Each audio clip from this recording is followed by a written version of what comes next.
Have you ever wished there was, I don't know, a clearer path, a direct guide to hitting your financial goals, something that just cuts through all the noise? Right, so much conflicting advice out there. Exactly.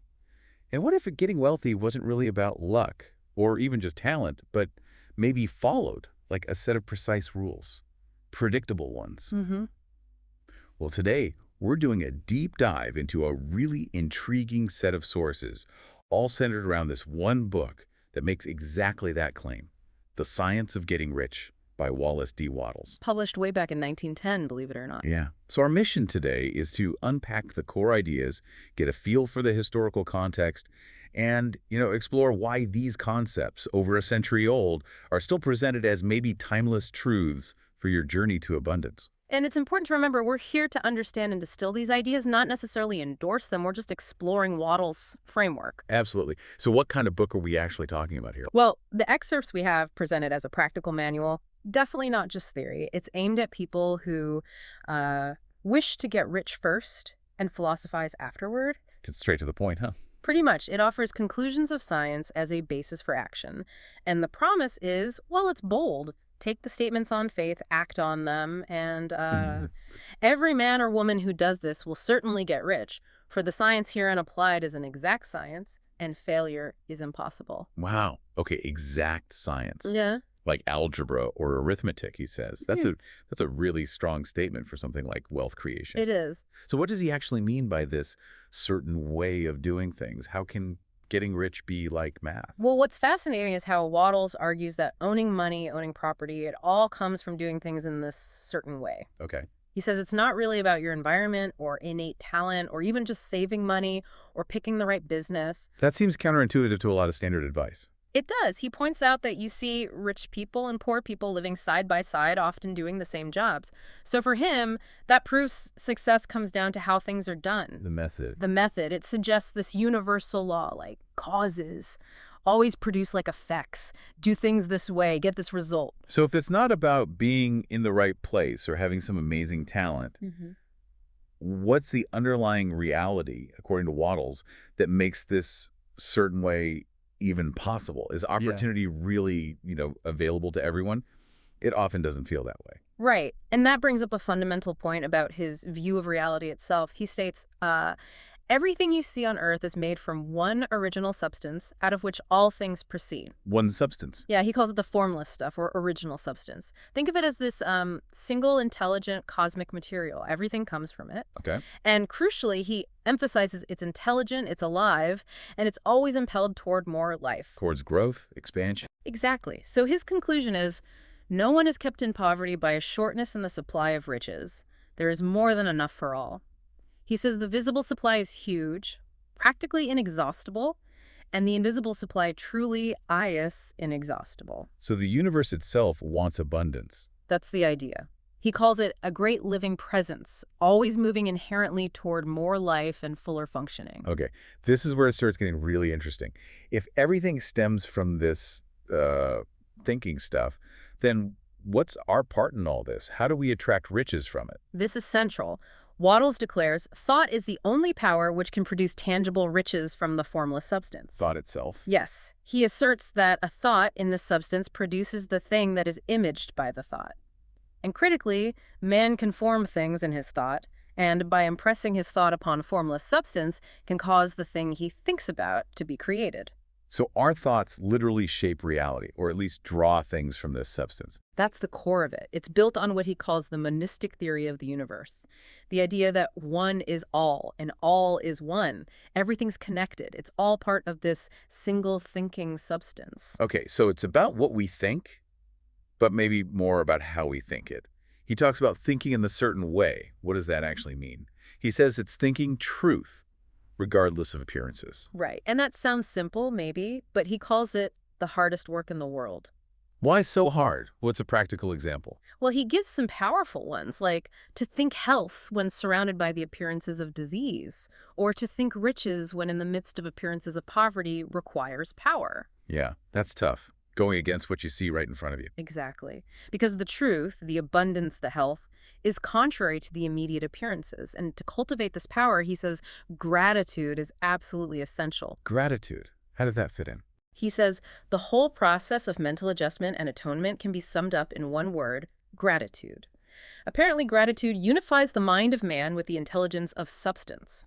It keeps you in harmony with that creative thought process. And keeps you away from, what did he call it, competitive thought? Right. Competitive thought, he argues, is about fighting over existing resources, while creative thought, fueled by gratitude, taps into that infinite supply. And faith, he says, is born from this gratitude. Without a living faith, you cannot get rich by the creative method. This focus on mindset, visualization, it definitely echoes some modern ideas. But Wattles seems quite specific about needing a clear and definite mental picture. What kind of picture, and how do you hold it? Yeah, the clarity is key. He uses the analogy, as the sailor has in mind the port toward which he is sailing the ship. It can't be just a vague wish. It needs detail. Okay. And crucially, it has to be paired with an invincible and unwavering faith that the thing is already yours, that it is at hand and you have only to take possession of it. Already yours, Well, even before you see it. yes. He even suggests you should live in the new house mentally until it takes form around you physically.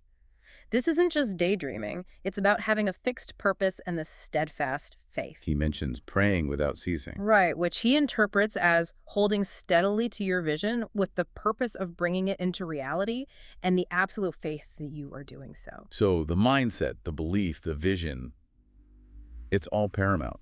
But it's not just sitting and thinking, is it? Wattles is pretty clear that man must not only think, but his personal action must supplement his thought. Absolutely, that's a critical piece. So how does the thinking combine with the doing? How does Yeah. action fit in? He puts it this way. By thought, the thing you want is brought to you. By action, you receive it. Okay, brought to you, received by you?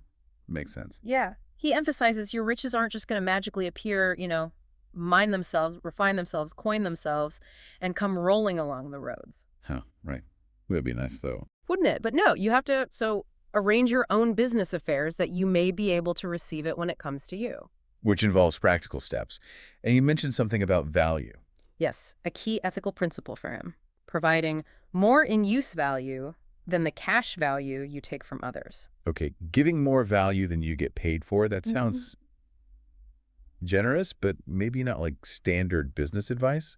How does he argue this actually helps you get rich? What does it look like? He uses an interesting analogy. Selling a gun to an Eskimo who needs it for hunting and getting furs that provides immense use value, a good bargain. Makes sense. But selling that same person a painting they can't use, that's a wrong transaction in his view.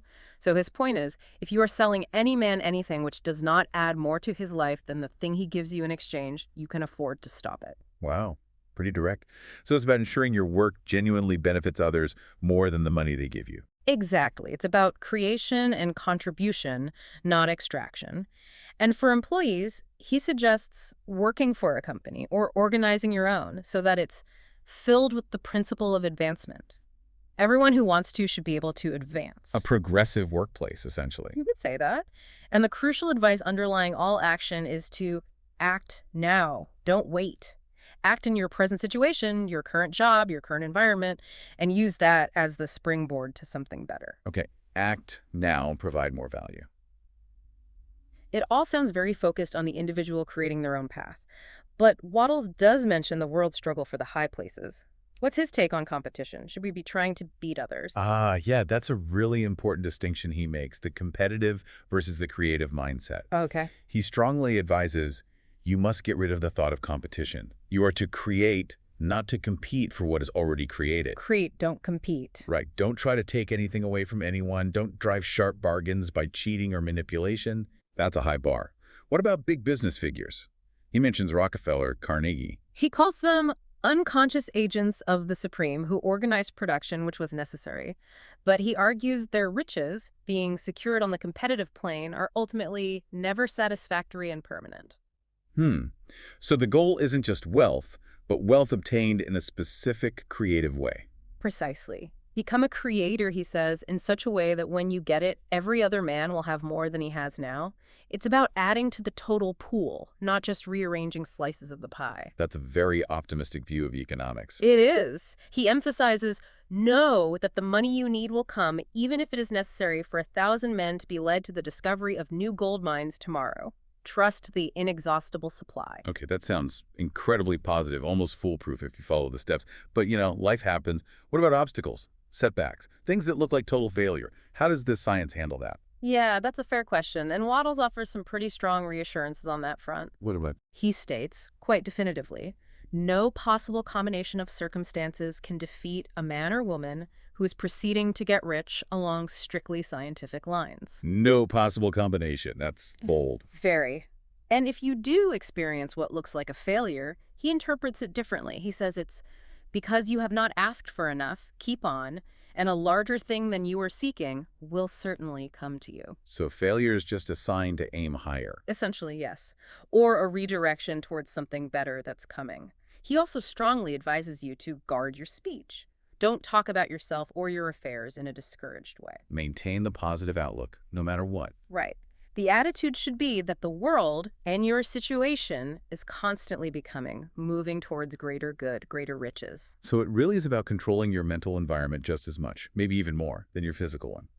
Which might explain why he advises against certain kinds of reading or engagement. He's quite specific about avoiding gloomy news. He is very explicit about that. Do not read books or papers which give circumstantial accounts of the wretchedness, of the horrors of child labor, and so on. Do not read anything which fills your mind with gloomy images of want and suffering. Why, though? Isn't it important to be aware of problems? His reasoning is, well, quite controversial perhaps. He says, you cannot help the poor in the least by knowing about these things, and the widespread knowledge of them does not tend at all to do away with poverty.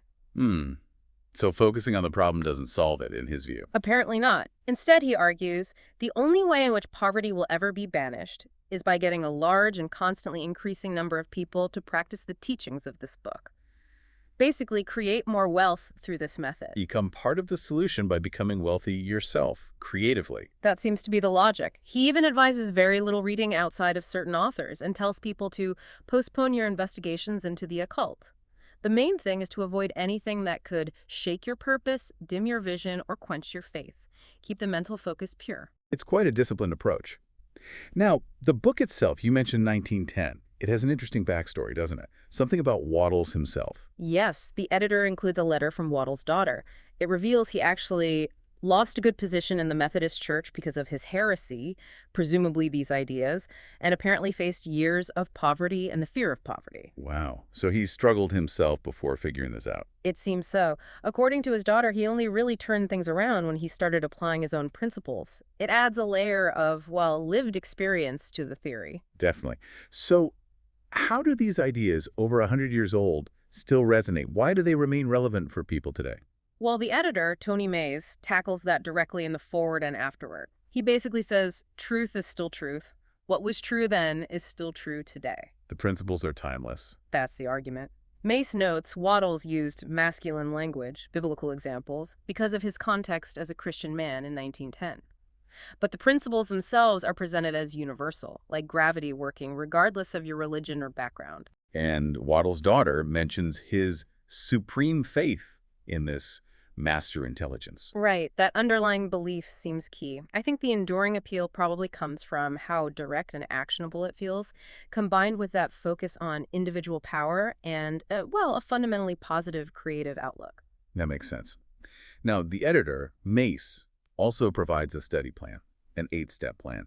For someone listening, wanting to maybe engage with this more deeply, what are the key takeaways from that plan? The absolute biggest emphasis is on application. It's not just about reading, it's about doing. Okay. So step 1 is read the whole book quickly for an overview, get the big picture. Right. Then dedicate real time, 30 to 60 minutes a day, every day, focusing on just one chapter at a time. Read it multiple times. Deep immersion. Exactly. Take notes, look up words you don't know. Apparently Wattles uses check sometimes to mean stop or slow down, things like that. Little quirks of language from the time. Yeah.